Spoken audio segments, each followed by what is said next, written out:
ya karena tawadhu, seperti tawadhunya Imam Ubaidillah yang sekarang difitnah sebagai sebuah sosok yang tidak pernah ada.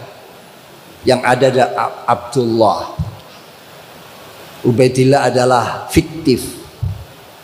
Karena tawadhunya tidak mau disebut Abdullah, tidak mau karena padahal orangnya al-alim, al-bari, masya Allah. Ya, tapi sekarang jadi bulan-bulanan di Indonesia ini. Ya, nama Ubaidillah jadi bulan-bulanan. Kita tanpa Imam Ubaidillah, tanpa Alawiyah, Bani Alawi, mungkin kita tidak tahu apa-apa. Ya. Sumber-sumber keilmuan kita banyak karena jasa-jasa para ulama Alawiyin membukukan, mensyarahi, termasuk Syekh Murtadha Az-Zabidi, ya, yang mensyarahi kitab Ihya Ulumuddin itu. Beliau bukan sekadar ahli fikih, ahli tarikh, tapi juga muhaddis. Tentu tahu sanad yang munqati', sanad yang muttasil. Bahkan kalau kita buka kitab-kitab tarikh, apakah itu Al-Ghuror, ya, atau Aslul Bahr, kita temukan nama-nama itu. Ya. Nah, kalau ada yang ngotot, kira-kira ada apa di belakang ini? Sampai mengorbankan hal-hal yang sangat berharga. Saya menjadi berpikir mungkin gara-gara inilah isu pembatalan nasab itu hanya besar di YouTube, tidak tembus ke masyarakat. Kenapa? Karena ya begitu, Pak. Kita bisa ngaca siapa sih orang-orangnya. Dulu saya pernah bilang 1 lawan 1000. Sekarang bukan 1 lawan 1000, Pak. 1 lawan 1.000.000 mungkin. Ya, jadi begitu ya. Jadi ini adalah satu penutupan yang bagus. Mungkin ada yang bertanya, kenapa nggak ada Basul Masail? Pak, Basul Masail itu kalau masalahnya nggak jelas, maka dibahas, dicari. Kalau sudah dianggap jelas, orang dungu mana mau membahas sesuatu yang sudah jelas?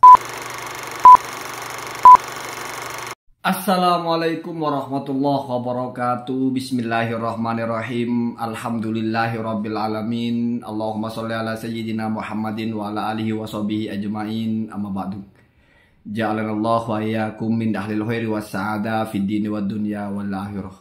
Wa sahhalallahu umurana wa umurakum wa umur ummati Muhammadin sallallahu alaihi wasallam fi sa'iril alam, khosatan fi Palestin wa ghairiha. Amin. Allahumma amin.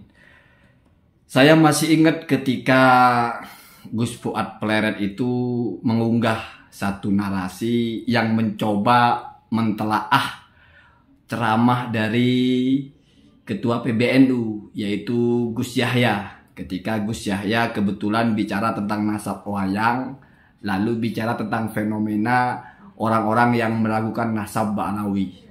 Yang ditangkap oleh audiensnya itu adalah Gus Yahya ini menyamakan nasab Ba'alawi itu sebagai atau seperti nasab wayang yang sebagiannya fiktif, tidak bisa dites DNA dan sebagainya.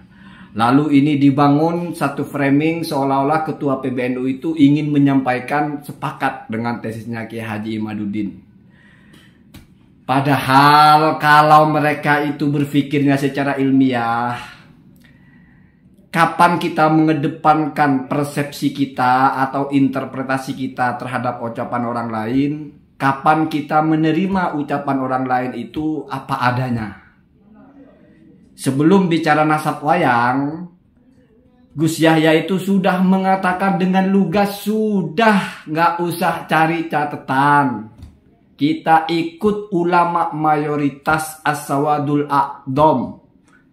Itu yang dicatat. Itu adalah bahasanya nasun sorihun, ucapan yang sudah jelas.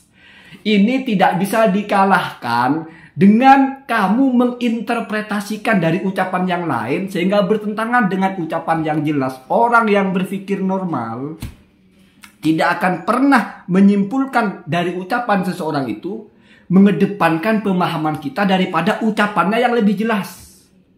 Saya selalu bilang, misalnya ada orang bilang, saya tidak makan karena saya puasa.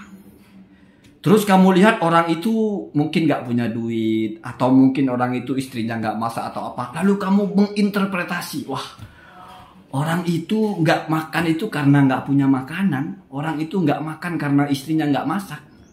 Itu namanya kamu tidak tahu cara berpikir. Orang sudah sore mengucapkan kenapa tidak makan, tidak perlu kamu cari-cari apa alasannya. Kecuali kamu mau nebak isi hati orang. Jadi ini saya mau sekaligus bicara nasab, juga sekaligus bicara tentang ilmu bagaimana cara memahami. Ini dipakai dalam memahami Al-Quran, memahami sabda Nabi, memahami ucapan ulama. Kalau kamu terjebak kepada sebuah interpretasi yang ihtimal bisa jadi benar, bisa jadi salah, maka di-compare dengan ucapan-ucapan yang lain. Kalau bertentangan berarti sudah pasti salah. Begitu caranya ya. Kemudian saya miris sekali kalau ada orang yang merasa NU, tapi sebegitu beraninya menyalah-nyalahkan ketua PBNU-nya, bahkan Rois Am-nya. Bahkan Rois Am ini katanya juga mau sudah diluruskan oleh siapa itu, Gus Jazuli ya. Jadi sudah buat konten meluruskan ketua Rois Am PBNU ya, Rois Am NU. Ya bagi saya tidak perlu saya tanggapi. Saya hanya ingin mengatakan ini adalah kado akhir tahun dari polemik nasab. Jadi PCNU Garut atau PCNU Wonogiri atau mana, ya silahkan. Kalau kalian merasa benar, misalnya dalam tanda kutip menyatakan Mbak Alawi itu batal, kalian merasa benar berselisih dengan ketua umum PBNU-nya, bahkan dengan Rais Am-nya, ya silahkan.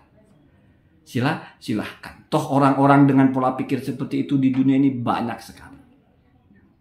Saya sudah tidak mau bicara tentang keilmuannya ya.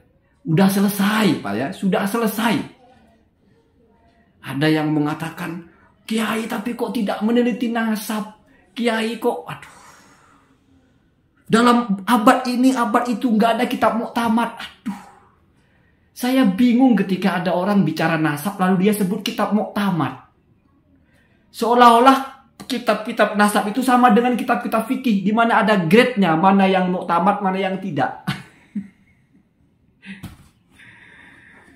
Aduh. Padahal kalau saya tanya, coba sebutkan kitab-kitab nasab yang muktamad itu yang mana sih? Terus yang menyebutkan kalau kitab ini tidak muktamad itu yang mana sih? Terus siapa yang bilang? Apa karena cocok? Oh ini kitab muktamad. Ini yang muktabar. Yang itu nggak muktabar, nggak muktamad. Saya sudah memperhatikan orang-orang itu. Dan saya lihat memang sepertinya tidak akan pernah menerima. Makanya sedikit banyak saya agak bersedih ketika ketua Rois Am-nya ya ini berbicara sekeras itu. Ya tetapi itu ijtihad beliau.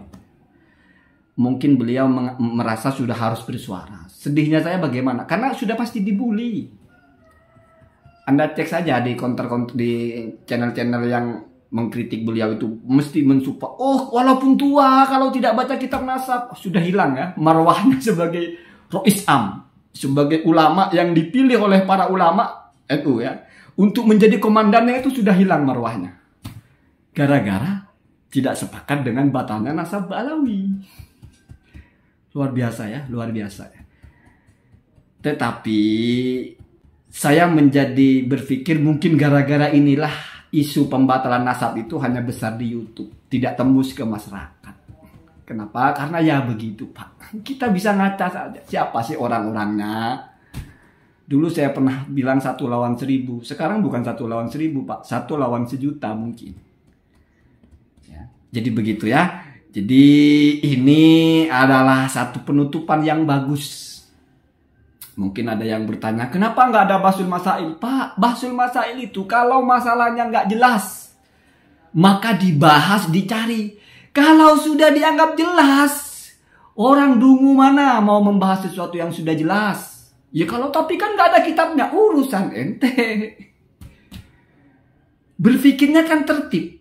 Siapa yang mendalami nasab? Ada, nasabahnya ada. Tapi kan gak ada kitabnya, urusan ente. Itu pun kalau misalnya lalu ketemu kitabnya, taruh mana mukanya. Ya. Sudah hampir setahun teriak-teriak batal, nggak ada kitabnya, abad kelima, abad terus nanti ada. Bahasa kasarnya itu gimana cara apa bahasanya? Naruh mukanya itu. Tapi kalau memang tidak punya perasaan seperti itu ya nggak apa ya, silahkan. Allahumma hadina hadasabil. Assalamualaikum warahmatullahi wabarakatuh.